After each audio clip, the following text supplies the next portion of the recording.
João capítulo 3. João capítulo de número 3. Sexta-feira do Enchei-vos com o Espírito Santo e com a palavra dele. Vamos encher com a palavra dele. Quero que você preste muita atenção, porque a gente já vai começar a ministrar aqui. Se perder começo, aí complicou. A melhor coisa que aconteceu na nossa vida, o maior presente que a gente recebeu foi Cristo, foi Jesus. Billy Graham diz que o maior evento não foi o homem pisar na lua, mas foi Deus pisar na terra. Ele é Deus, Jesus é Deus. E gente, tudo que a gente precisa, tudo que a gente precisa. Você tem que falo tudo ou não? Começar devagar, né? Mas as pessoas precisam parar de ser religiosas e precisam crer verdadeiramente na palavra de Deus. Nós servimos a Jesus, que é um Deus poderoso e está vivo. Nós estamos reunidos aqui e a gente tem que vir com a convicção de que Ele está presente aqui. A Bíblia diz isso. A palavra de Deus diz isso. Então, a gente tem que tirar aquela ideia de que a gente vai para a igreja, né, lugar que se chama igreja, e fica cantando ali. Não, nós estamos aqui para celebrar a Jesus, celebrar, e Ele continua fazendo milagres. Continua fazendo milagres. Aqui nós vamos ler uma passagem de uma conversa de Jesus com um homem, humanamente falando, importante. Mas para Jesus, todos nós somos importantes. Para Deus, todo o ser humano é importante, seja qual função que ele executa aqui nessa terra, qual trabalho ele tem. Então, no capítulo 3, no versículo 1, diz assim, havia um fariseu chamado Nicodemos, uma autoridade entre os judeus. Já começa por aqui, o versículo 1, dizendo que havia um fariseu. Fariseu eram os religiosos da época, e não apenas fariseu, mas esse Nicodemos era uma autoridade entre os judeus. Era um cara importante humanamente falando, muito importante, com muita autoridade. Ou seja, conhecia as Escrituras em se tratando de Gênesis a Malaquias, em se tratando dos escritos do Antigo Testamento, até porque Mateus para frente não tinha esses escritos. Então era um cara super entendido na religião judaica. Era um cara que conhecia a lei, conhecia os profetas, conhecia os salmos. Era um cara que entendia muito. Aí no versículo 2, diz assim, ele veio a Jesus à noite e disse, mestre, sabemos que ensinas da parte de Deus, pois ninguém pode realizar os sinais miraculosos que estás fazendo se Deus não estiver com ele. O que você precisa entender é que o fato dessa autoridade, chamado Nicodemos, ter procurado a Jesus, já foi um grande milagre. Por quê, pastor? Porque Jesus não era uma autoridade do judaísmo, no sentido, um cara que, um verdadeiro rabi, mestre para o judaísmo. Não. Jesus era filho de carpinteiro. Jesus trabalhava na carpintaria e depois ele começou o seu ministério. Ou seja, Jesus não era os líderes, aquele fazia parte dos líderes do farisaísmo. Não. Para os fariseus, Jesus era uma farsa. Até porque você vai ver, se você medita nas Escrituras, se não medita, eu quero declarar que você vai meditar. Se você pegar Mateus, Marcos, Lucas e João e começar a ler as passagens de Jesus, você vai ver muitas vezes os fariseus tentando apanhar Jesus num erro. Os discípulos de Jesus comiam sem lavar a mão, eles chegavam e falavam assim: olha aí, os seus discípulos comem sem lavar a mão. Isso é errado. Aí Jesus dava o ensinamento, falava: o que torna um homem impuro não é o que entra, mas o que sai do coração, porque no coração é os homicídios. Quanto estou entendendo aqui? Então, os fariseus que apanharam aquela mulher em ato de adultério, levaram até Jesus e disse: a lei de Moisés manda apedrejar, e o Senhor o que diz? Ou seja, eles queriam apanhar Jesus de qualquer maneira, eles queriam pegar Jesus num erro de qualquer maneira. Para quê? Para condenar Jesus. E quando então Jesus foi lá e ressuscitou Lázaro? Quantos lembram que Jesus ressuscitou Lázaro? 4 dias no sepulcro. Aí o que acontece? Jesus fala: vem para fora Lázaro. E o que aconteceu? Lázaro saiu. Se Jesus fala só vem para fora, eu acho que saía todo mundo que estava morto lá naquele sepulcro. Mas ele disse: vem para fora Lázaro, chamou pelo nome para vir só o Lázaro. Meu irmão, e depois sabe o que aconteceu? A Bíblia diz que os fariseus queriam matar até o Lázaro. O cara acabou de ressuscitar, mas ele acabou de ressuscitar, já quer matar o cara. Os fariseus era coisa braba. Por quê? Jesus é uma farsa. Até hoje não tem um nome fariseu, mas até hoje tem uns fariseus no nosso tempo, que fala: a cura que acontece nessa igreja aí é mentira, eles pagam para a pessoa testemunhar, a libertação que acontece é mentira, porque, enfim, o testemunho que essas pessoas contam é mentira.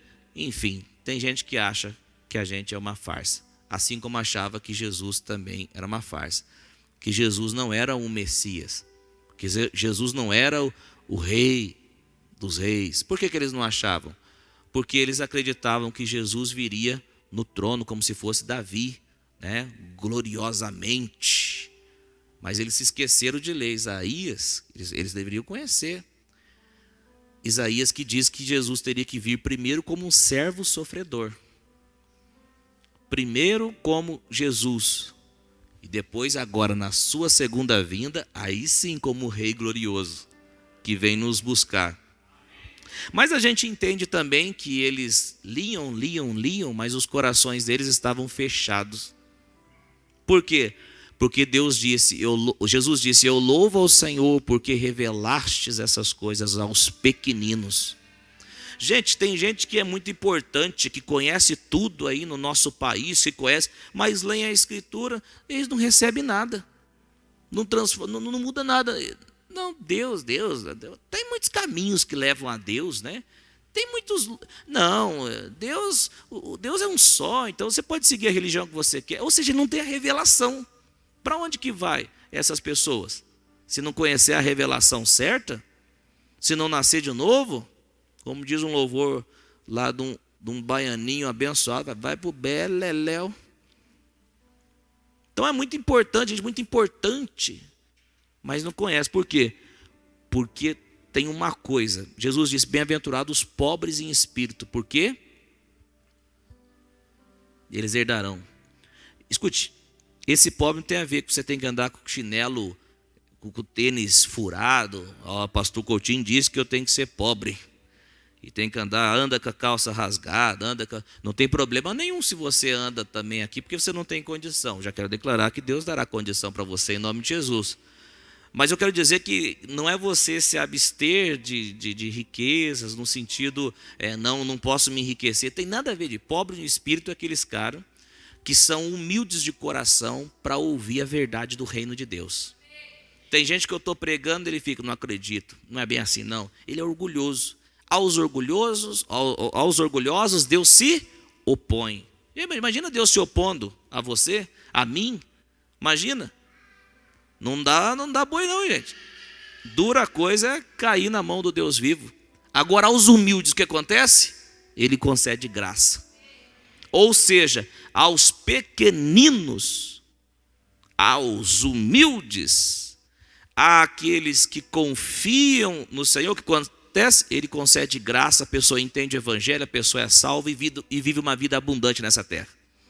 Você pode ser quem for. Você pode ser quem for, pode ser a maior autoridade daqui de Ourinhos, a maior autoridade do Brasil, mas você tem que ser humilde de coração, de entender que Jesus é o Senhor e Ele tem palavras de vida eterna.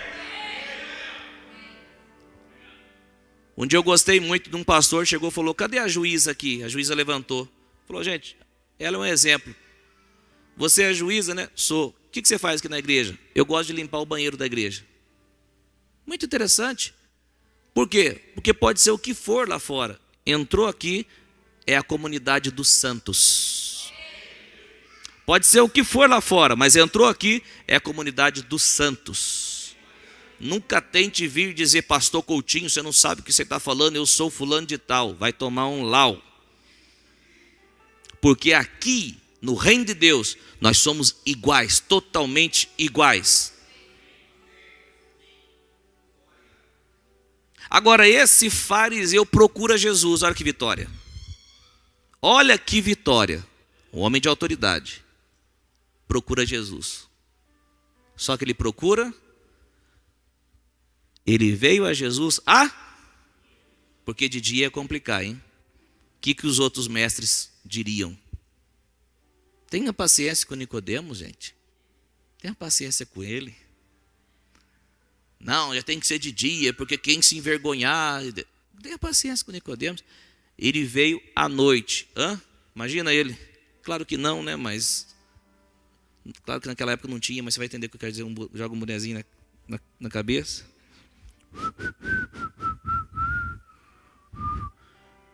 Não sou eu não. Porque não poderia ser visto pelos religiosos. Porque aí é complicar. Então ele veio, procurou Jesus à noite. Aí quando ele encontra Jesus, ele diz o seguinte: mestre, quem era o mestre ali? Ele era a autoridade, o Nicodemos. Só que agora ele chega para Jesus e fala: mestre, rabi, carpinteiro, mestre. Esse cara estava começando com humildade aí, esse Nicodemos, hein? Mestre. Por que ele sabia que Jesus não era uma farsa? Não, ele estava... Por quê? Olha o que ele diz: sabemos que ensinas da parte de Deus, pois ninguém pode realizar os sinais milagrosos que estás fazendo se Deus não estiver com ele. O cara era inteligente. Ninguém pode curar chega o Bartimeu: filho de Davi, tem misericórdia de mim. Filho de Davi, tem misericórdia de mim. Fica quieto, cego. Não enche a paciência de Jesus. Filho de Davi, tem misericórdia de mim. Gritava mais alto ainda. Tem gente que na primeira já para, né? Fica quieto. Tá bom, desculpa. Não, eu vou perder a oportunidade, rapaz. Eu preciso enxergar. Eu vou perder a oportunidade? E gritava mais alto. É um exemplo para nós aqui, hein? O que precisa acontecer na sua vida? Quando está para acontecer, você desiste, vira as costas e vai embora. Quanto mais resistência você tiver, aumenta a intensidade e o volume da sua adoração, da sua busca, se enche mais, avance mais. Quem está pegando aí? Aí Jesus chega e fala: o que você quer? O que tu quer? O que você quer? Eu quero ver. Então veja. Enxergou o homem. Você acha que é qualquer um que faz uma coisa dessa, gente? Você acha que um demônio abre os olhos do cego? Pastor, claro, coisa aí. Quem cura somente é aquele que disse: eu sou Jeová Rafá, o Senhor que cura. O paralítico que nós falamos esses dias aqui do tanque de Betesda, levanta e anda, saiu andando, paralítico, 38 anos. Então o Nicodemo não era bobo não. Ninguém pode fazer o que você faz se Deus não for com ele. Eu estou sabendo dos milagres que você tem feito aí. Eu estou sabendo disso. É interessante que Jesus continua fazendo milagres até hoje. Não, é interessante que Jesus continua fazendo milagres até hoje. Tá aí, tem irmãos aí, pergunta, esses dias aí, uma irmã chegou, uma pessoa lá virando e falou, olha, ora por ela, pastor, por favor. Ela estava de muleta, andando com uma dificuldade que só. Nós oramos em nome de Jesus.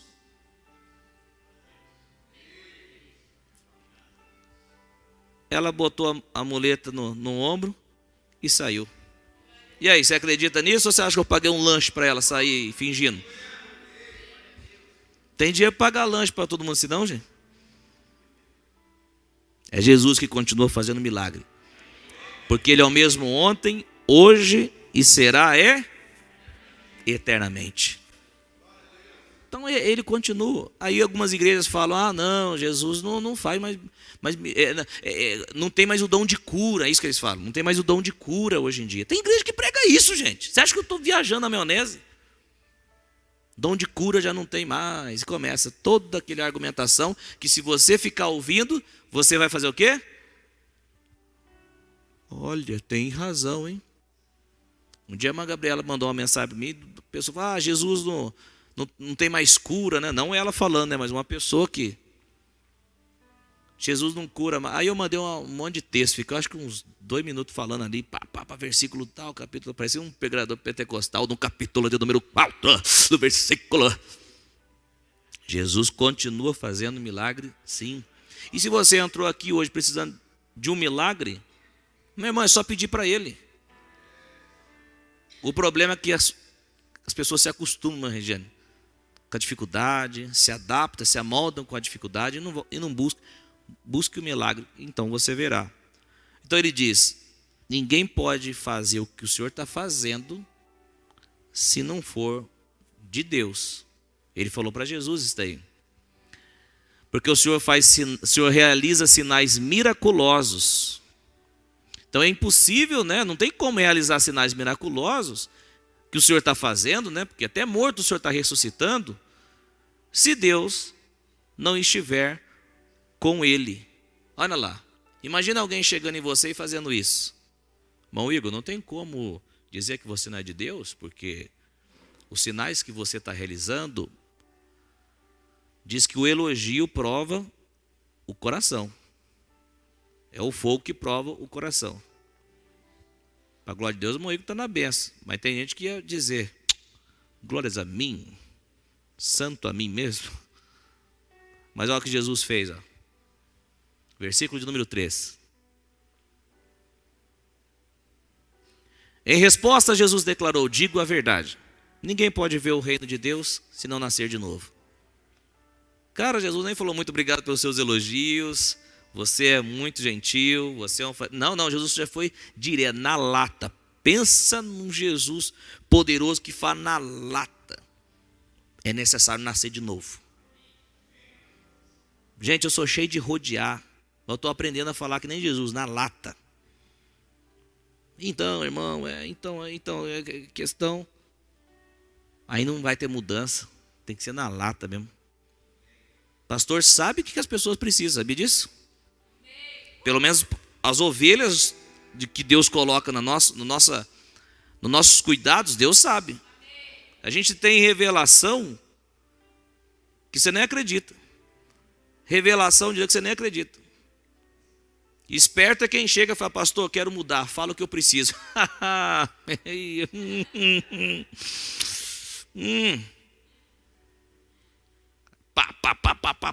E tem. Deus faz. Por que, pastor? Deus fica falando no seu ouvido? Não. Deus faz a gente enxergar, ver coisas que outros não veem. É verdade, hein, gente? Aí Jesus fala para ele assim, ó.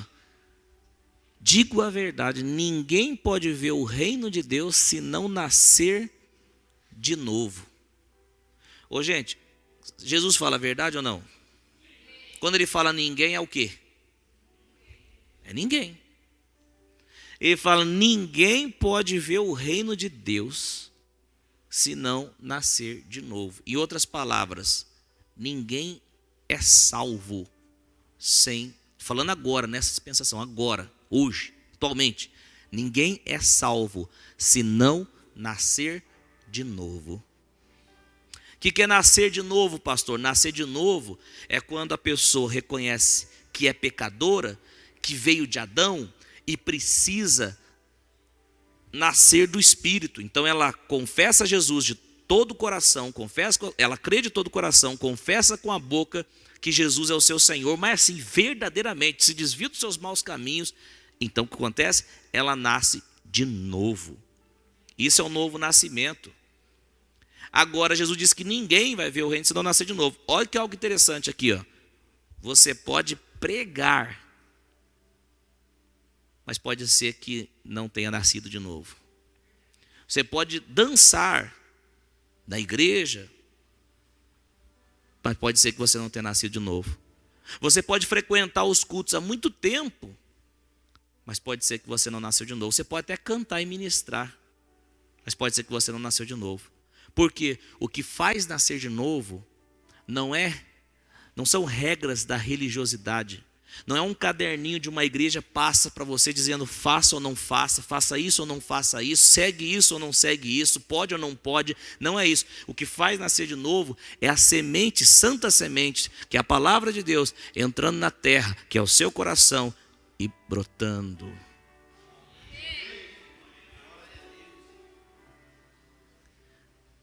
A pessoa pode ficar na igreja muito tempo, mas se ela não abrir o coração, não reconhecer, ela pode ouvir há muito tempo, mas se ela não reconhecer Jesus como seu Senhor e Salvador, realmente clamar ao nome dEle, invocar o nome dEle, pode ser que ela não nasceu de novo. E se não nasceu de novo, não vai ver o reino. O negócio é sério, gente. A pergunta que você tem que fazer é: será que eu nasci de novo? Será que eu nasci realmente de novo? Será que eu nasci de Deus? É essa a pergunta que a gente tem que fazer. Não adianta ser simpatizante do evangelho. Eu gosto do louvor, eu gosto. No início, tudo bem. No início a pessoa vem, é um início, tal. Mas viver para sempre assim é complicado. Viver para sempre assim, eu sou crente, mas não tem fruto de justiça, não tem mudança na vida, não tem transformação na vida, só fala da boca. O negócio é sério. O Nicodemos, Jesus disse no versículo 3, ninguém pode ver o reino de Deus se não nascer de novo. Versículo 4. Olha o que Nicodemos perguntou: como alguém pode nascer sendo velho? Ele estava dizendo o seguinte: será que esse nascer que Jesus está falando, eu vou ter que voltar na barriga da mãe e nascer de novo? Não tem como, né? Aí ele diz: é claro que não pode entrar pela segunda vez no ventre de sua mãe e renascer, né? Olha para você ver, um cara que escute bem, um cara que é mestre, conhece o Antigo Testamento todo, sabe da palavra das Escrituras, mas você pode conhecer todo, citar o versículo por versículo, citar Gênesis, no princípio, e começa a vir, né? Mas se não tem a revelação, nada acontece. Quantas pregações eu já não ouvi de pessoas que as pessoas julgam ser ótimos pregadores? E no capítulo de número tal, versículo tal, profetas menores, profetas maiores. Isso se aprende numa sala de aula, sabia disso? Mas a revelação se aprende nos pés do Espírito Santo. A revelação se recebe nos pés do Espírito Santo. Revelação, remoção do véu. Esse cara, Nicodemos, estava cheio de véu. Ele não estava entendendo o que Jesus disse. No versículo 5. Respondeu Jesus. Jesus já fala a verdade, gente. Por que ele fala digo a verdade? Nem precisava ele falar digo a verdade, ele já fala a verdade. Digo a verdade, ninguém pode entrar no reino de Deus se não nascer da água e do Espírito. Mais uma vez Jesus fala, não tem como. Não tem como. há várias interpretações a respeito de água, mas o que eu creio ser é o arrependimento. O arrependimento sincero. O que é o arrependimento, gente? Gente, não pode remover a palavra arrependimento do evangelho, gente. Não tem como. Não tem jeito. Arrependimento é mudança de mente.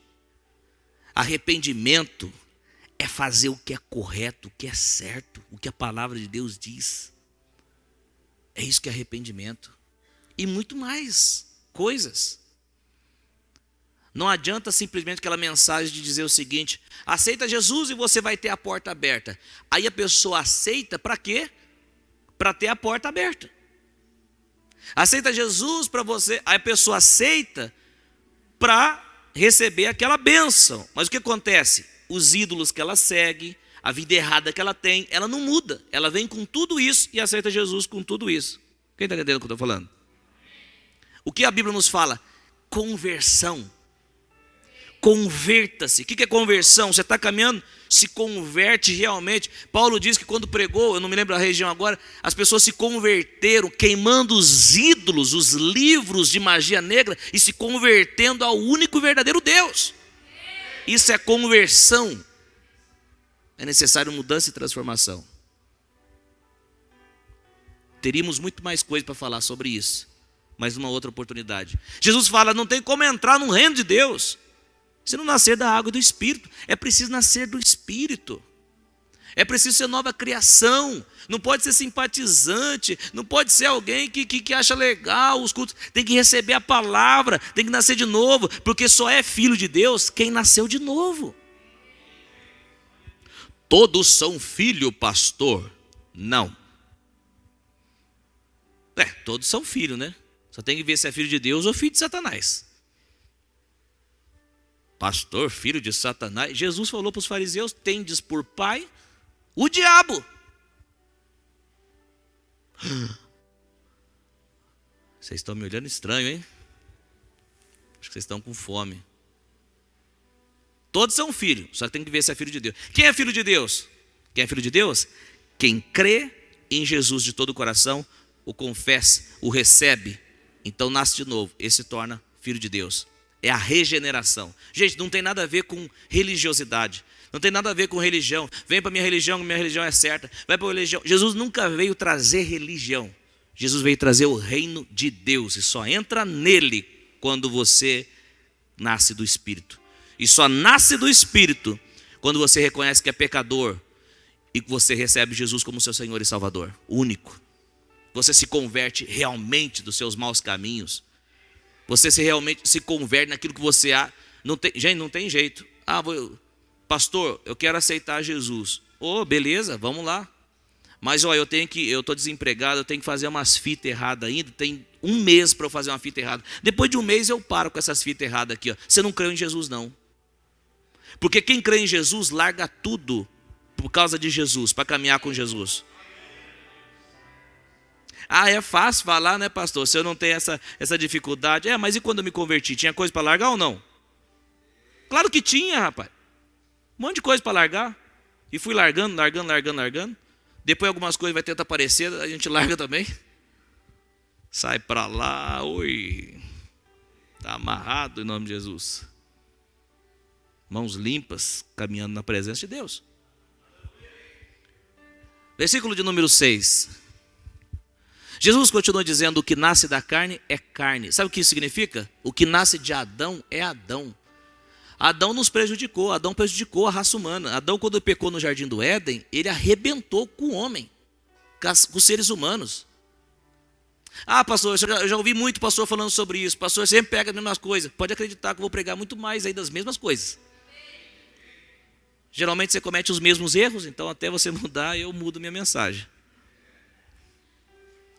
O que nasce da carne é carne, o que nasce de Adão é Adão. Ou seja, o seu nascimento natural. Você não se tornou pecador quando você pecou. Você se tornou pecador quando você nasceu. Tem gente que fala: eu não sou como aquele ladrão, aquele adúltero. Eu sou honesto, eu sou um cara correto. Vai para o inferno igual o adúltero e o ladrão. Por quê, pastor? Porque os dois estão no mesmo estado de caído. Porque os dois vieram de Adão. Vocês estão aí? Olha que forte, hein? Eu sempre faço nos nossos cursos, faço a pergunta, ó, tem esse cara aqui que é desonesto, na linguagem dos outros é pilantra, e tem esse daqui que é honesto. Bom, quem vai para o inferno aí? Todo mundo fala, esse aqui, pastor, criminoso, esse aqui vai para o inferno. Mas se os dois não terem Jesus, os dois vão para o inferno. Quem leva para o céu, escute bem, não são as suas boas ações, quem leva para o céu é Jesus. Somente Jesus. Tem mais coisa para falar, mas não vou falar, senão você vai... O que nasce da carne é carne. Aí Jesus diz, mas o que nasce do Espírito é Espírito. 3 tipos de pessoas: o carnal, o natural e o espiritual.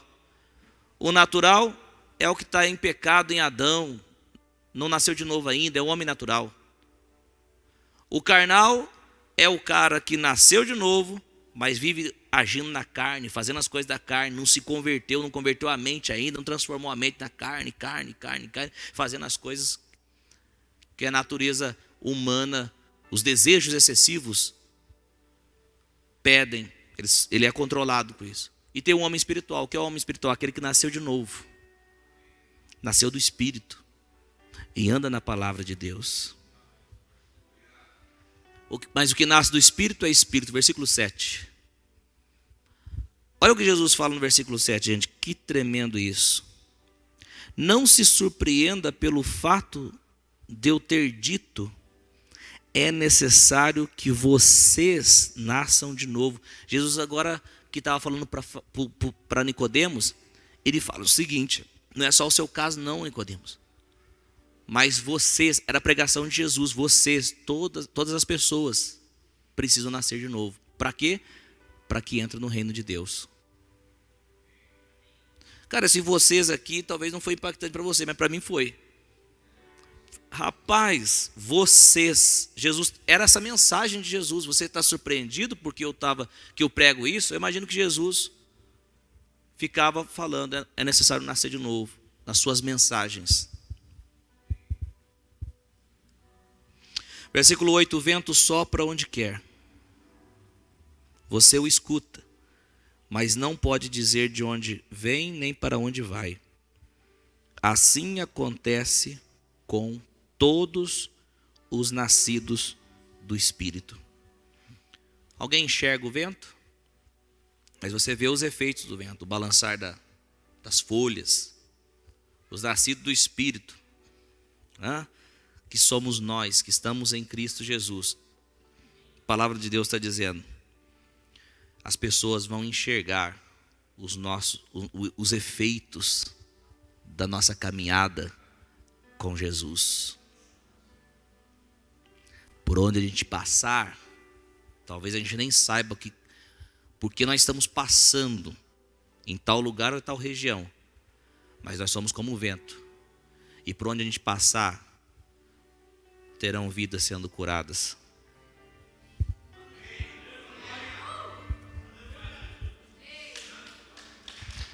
Já aplaudir Jesus. Recebe essa palavra. Terão relacionamentos sendo restaurados.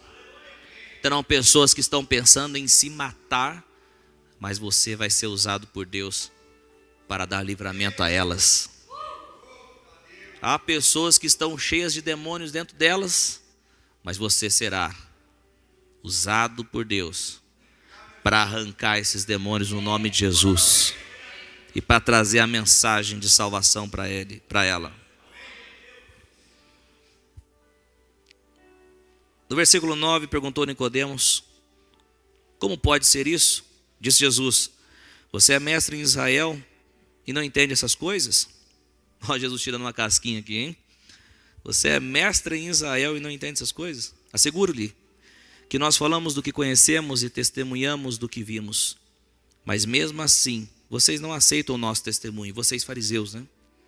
Eu lhes falei de coisas terrenas e vocês não creram. como crerão se lhes falar de coisas celestiais? Ninguém jamais subiu ao céu, ninguém jamais subiu ao céu, ninguém jamais subiu ao céu, a não ser aquele que veio do céu. Que é isso, hein, meu? Quem que veio do céu, gente?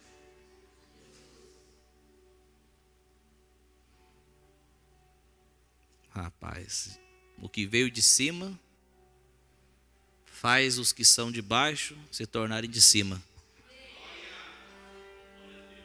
Coutinho era de baixo, se tornou de cima. Você era de baixo, aceitou Jesus? Se tornou de cima. E se está em cima, está em cima. Ele se acha por cima da carne seca. Não. Nós estamos por cima de muito mais do que tudo isso aí. Nós estamos por cima de potestade, principados, dominadores, hostes espirituais da maldade. Sabe o que isso significa? Satanás e todo o seu exército. Nós estamos lá de cima. Ok, você olha para nós, você vê um comedor de arroz, feijão, de lanche, de pizza, com ketchup, maionese, você vê isso aí. Mas espiritualmente nós somos de cima. Temos um selo sobre a nossa vida. Tem um selo em nossa vida.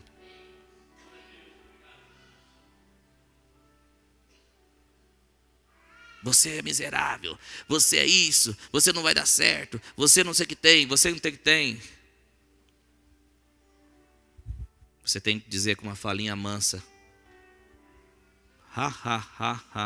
mas eu estou rindo à toa. Quem pegou a revelação, pegou, os mais antigos.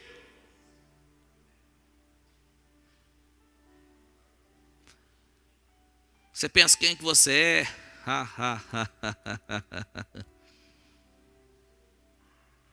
Eu nasci de cima.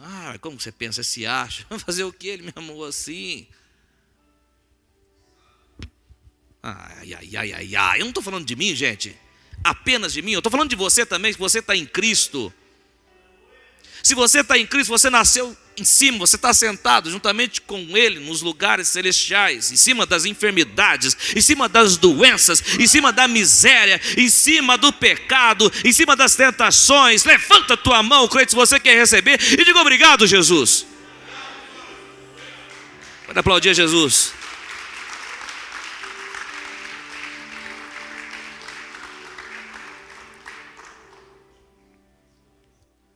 Só quem tem Jesus. Deixa eu falar uma coisa para você. Analisa você mesmo e vê se você tem obra de trevas em você. E, gente, posicione e mande essas coisas embora.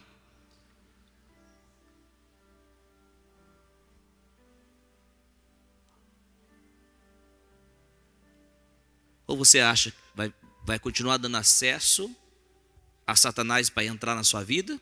Você já sabe o que fazer. Você já sabe que você já sabe o que tem que fazer. Fecha essa porta urgente, já. O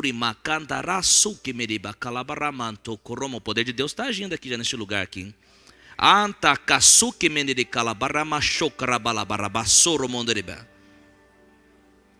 Deixa eu falar uma coisa para vocês. O pecado endurece o coração.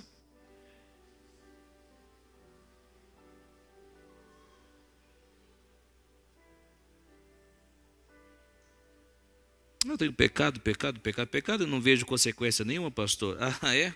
Você está orando como você orava? O pecado nos afasta da oração.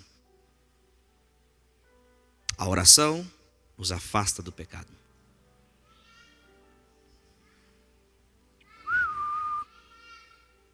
Versículo 14. Da mesma forma como Moisés levantou a serpente no deserto, Jesus está citando uma palavra lá do Antigo Testamento, dos livros do Antigo Testamento. Da mesma forma como Moisés levantou a serpente no deserto, assim também é necessário que o Filho do Homem seja levantado. Por que Moisés levantou a serpente no deserto? Porque o povo de Deus estava murmurando. E Deus mandou uma praga lá, serpentes venenosas. Mordia o povo, as pessoas, os murmuradores, e eles morriam. E Moisés foi e falou: meu Deus, por favor, retire essa praga de nós. Deus falou, ok, então levanta uma serpente de bronze, e todo aquele que olhar para essa serpente, todo aquele que foi picado, e olhar para essa serpente de bronze, ele não vai morrer, ele vai ser curado, sarado.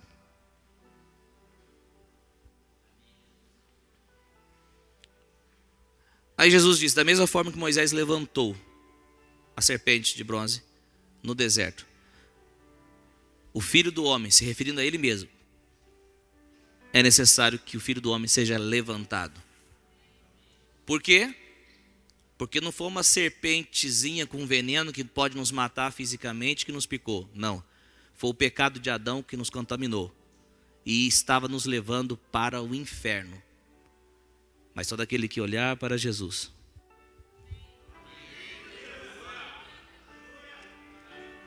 todo aquele que olhar para Jesus é salvo.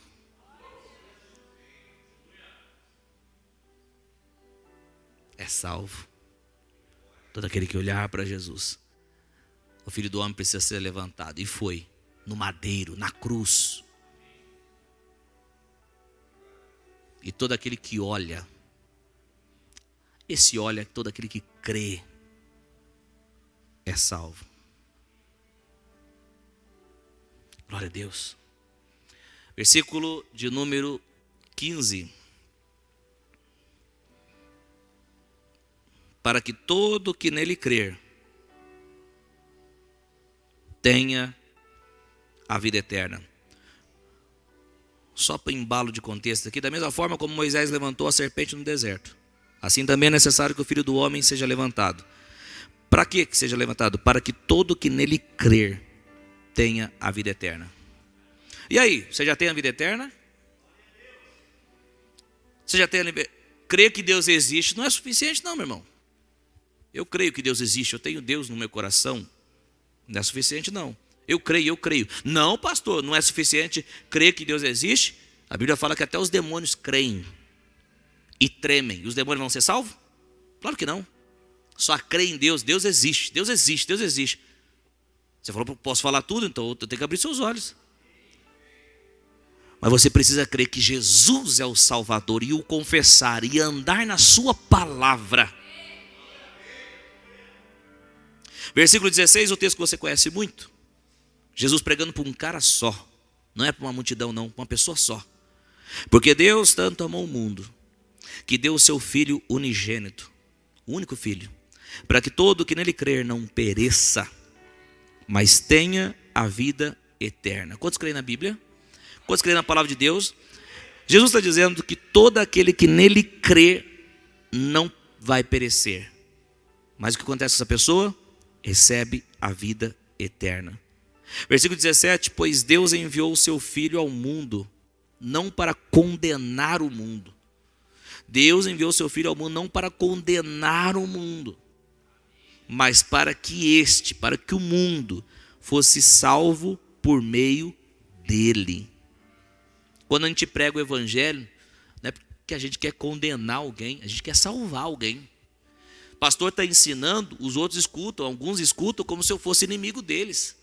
Fecham a cara, ficam carrancudos, achando que quem ele pensa que é, acha que é melhor. Não percebe que eu estou ensinando justamente para salvar você.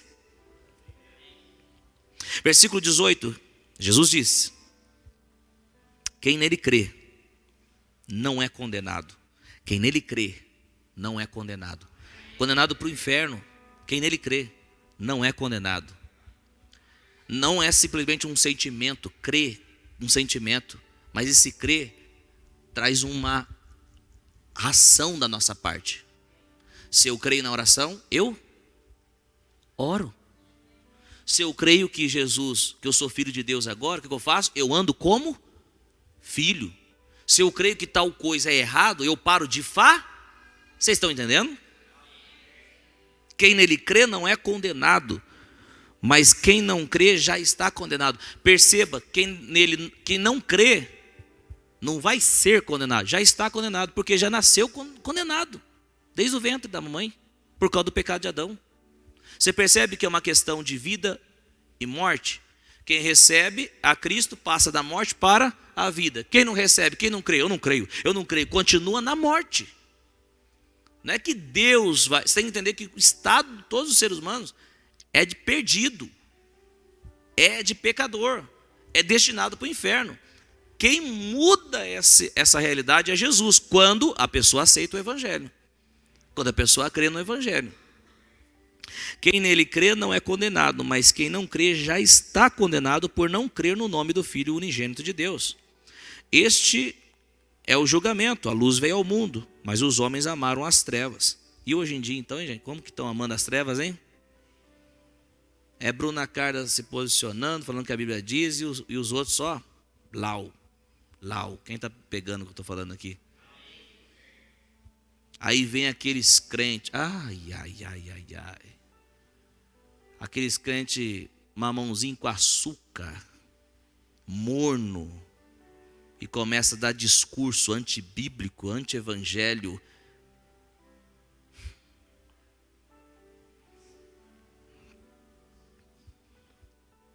Deus nos chamou para a luz, gente. Mas os homens amaram as trevas e não a luz, porque as suas obras eram más. Quem pratica o mal odeia a luz e não se aproxima da luz, temendo que as suas obras sejam manifestas. É interessante quando a pessoa está nas trevas. Um dia tinha uma pessoa, sabe, caminhando nas trevas assim. Uma pessoa disse, viu, ora aqui, faz uma oração. Ele falou, não vai dar tempo de fazer oração, não. E já vazou. Por quê? O medo das obras das trevas serem manifestadas. Por que você acha que quem está no erro corre? Que quem se sente condenado vaza da igreja, vaza da comunhão, corre do pastor, corre da igreja, corre dos irmãos da igreja. Por quê? Porque está em trevas. Mas não deveria correr.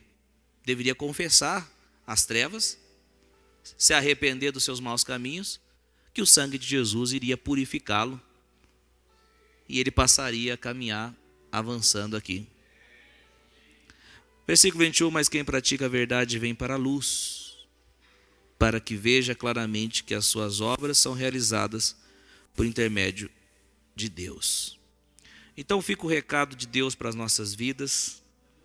É necessário a gente nascer de novo, é necessário a gente crer em Jesus, é necessário a gente se converter dos nossos maus caminhos, é necessário a gente fazer aquilo que o Espírito Santo testifica no nosso coração, de certo, que correto. Não vale a pena continuar caminhando no erro, não vale a pena continuar caminhando nas trevas, não vale a pena, porque o preço da desobediência é muito mais caro, mais alto do que o preço da obediência. O que vale a pena é obedecer e caminhar, porque Deus te amou e Deus entregou a Jesus para que você creia nele e que você caminhe e seja salvo. Quando você é salvo, você abre uma porta de salvação para a sua família. A bênção de Deus começa a ser derramada sobre a sua família. Eu vejo pela Bíblia Abraão sendo abençoado, depois Isaac, Jacó e os seus filhos, Israel todo. Quero dizer que quando você deixa Jesus entrar na sua vida, você é abençoado, sua família é abençoada, seus filhos são abençoados, suas netas e netos são abençoados. Quando você deixa Jesus entrar, tudo muda na sua vida. Caminhar com Jesus é complicado, né, pastor? O preço é caro. Não é complicado coisa nenhuma. Caminhar com Jesus é caminhar na luz, caminhar na bênção. Caminhar com Jesus é você deitar no travesseiro e dizer obrigado, Pai, porque eu estava condenado, mas agora eu estou salvo. Se põe em pé, vamos agradecer ao Senhor pela mensagem dele.